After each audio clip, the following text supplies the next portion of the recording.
Hello, আসসালামু আলাইকুম। আমি আবার চলে আসলাম আমার ক্লাস নিয়ে। আপনারা দেখতে পাচ্ছেন আমি অ্যাডোবি ইলাস্ট্রেটর সফটওয়্যারটা আপনাদেরকে দেখিয়ে দিচ্ছি। তো চলে যাই আমার আগে ক্লাসে।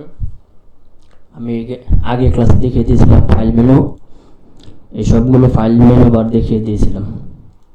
আজকে দেখাবো এডিট মেনু। তো চলেন আমরা এডিট মেনুগুলো দেখি। প্রথমে একটা শেপ নিলাম, শেপ নেওয়ার পর এটার মধ্যে কালার দিলাম। এটা হচ্ছে স্ট্রোক, এটা হচ্ছে ফিল। তারপর চলে গেলাম এডিট। এডিটে যাওয়ার পরে হচ্ছে আন্ডো অ্যাপ্লাই সুইচ, এটা হচ্ছে কন্ট্রোল জেড, এটা হচ্ছে আন্ডো। এটা হচ্ছে আপনার একটা কাজ করার পরে যদি এটা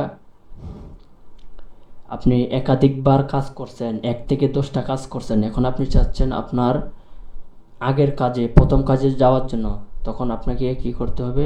আন্ডো চাপ দিতে হবে। কন্ট্রোল জেড চাপ দিলে আন্ডো হয়ে যাবে এটা। তারপর হচ্ছে রেডো। রেডো হচ্ছে আবার এই যে 10টা যে কাজ করছেন ওইখানে নিয়ে যাবে। তারপর হচ্ছে কাট, এটা হচ্ছে কন্ট্রোল এক্স, এটা দিলে shortcut control x. Control x দিলে এটা কেটে যাবে, দেখতে পাচ্ছেন।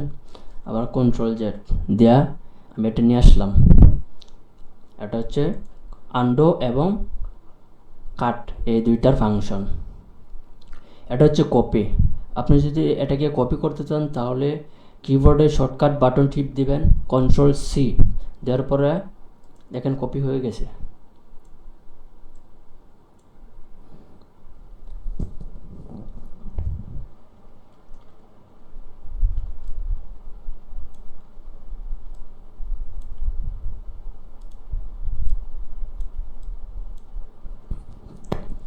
দেখছেন এটা কপি হয়ে গেছে।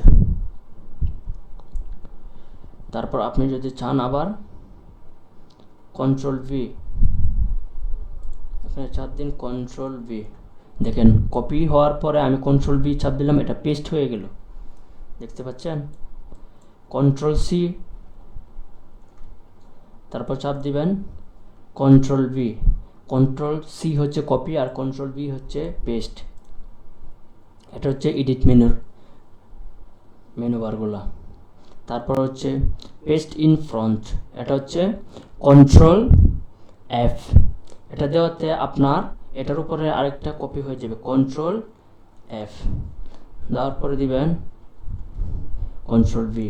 এই যে আপনি যদি চান এটার উপরে অনেকগুলো কাজ করার পরে আপনি চান উপরেরটা কপি করতে, তাহলে কন্ট্রোল এফ দিবেন, তাহলে এটা কপি হয়ে যাবে।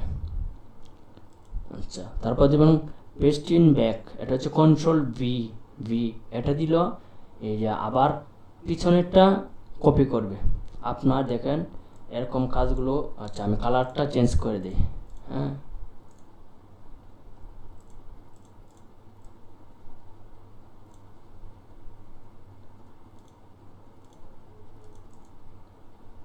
আমি অ্যারেঞ্জ দিয়ে উপরে নিয়ে আসলাম। আচ্ছা, আপনি যদি চান এটা কপি করতে তাহলে আপনাকে চাপ দিতে হবে হলো কন্ট্রোল ভি শর্টকাট।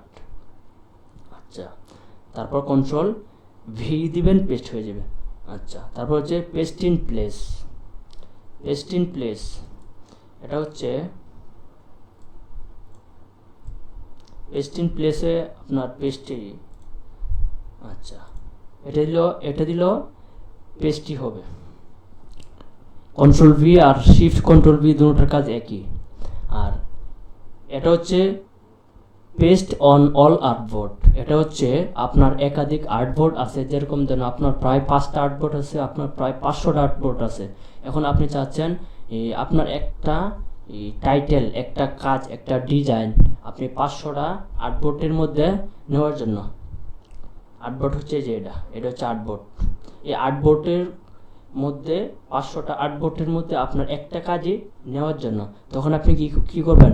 অল্টার কিবোর্ডের শর্টকাট দিবেন alter shift control V, alter shift control V চাপ দেওয়ার পরে আপনার 500টা আর্টবোর্ডের ভিতরে আপনার কাজটা চলে যাবে, মানে আপনার কাজটা ফটো হয়ে যাবে, পেস্ট হয়ে যাবে।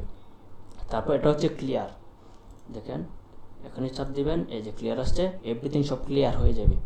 এটা হচ্ছে এই যে কন্ট্রোল এক্স আর ক্লিয়ার হচ্ছে সবগুলো, আর কন্ট্রোল এক্স হচ্ছে আপনি শুধু একটা সিলেক্ট করে কাটতে পারবেন। আচ্ছা, তারপর হচ্ছে ফাইন্ড অ্যান্ড রিপ্লেসের কাজ দেখেন।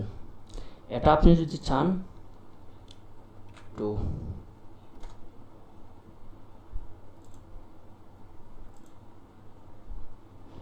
এটা হচ্ছে টেক্সটের কাজ। ফাইন্ড অ্যান্ড রিপ্লেস এটা হচ্ছে টেক্সটের কাজ। আপনি টেক্সটকে শেপ বানাতে পারবেন, টেক্সটকে ড্রপ শেডও বানাতে পারবেন, টেক্সটকে মডিফাই করতে পারবেন। এটা হচ্ছে ফাইন্ড অ্যান্ড রিপ্লেসের কাজ। তারপর হচ্ছে ফাইন্ড অ্যান্ড নেক্সটটা আচ্ছা আমার এখানে সাপোর্ট করছে না ফাইন্ড অ্যান্ড নেক্সট। যারা নিউ ভার্সন সাপোর্ট ইউজ করবেন 2025-26 তাদেরটার মধ্যে ফাইন্ড অ্যান্ড নেক্সট সাপোর্ট করবে। আমারটা সাপোর্ট করছে না, আমি যেহেতু 2021 সালে এটা ইউজ করতেছি। আচ্ছা, তারপর হচ্ছে স্পেলিংয়ের মধ্যে হচ্ছে অটো স্পেলিং চেক স্পেলিং, এই দুটো হচ্ছে টেক্সট নিয়ে কাজ করবেন। এই দুটো হচ্ছে চেকের মানে টেক্সট, আপনি লেখালেখির মধ্যে এটা কাজ করবেন। আচ্ছা, তারপর হচ্ছে এডিট কাস্টম ডিকশনারি, এটা হচ্ছে আপনি কোন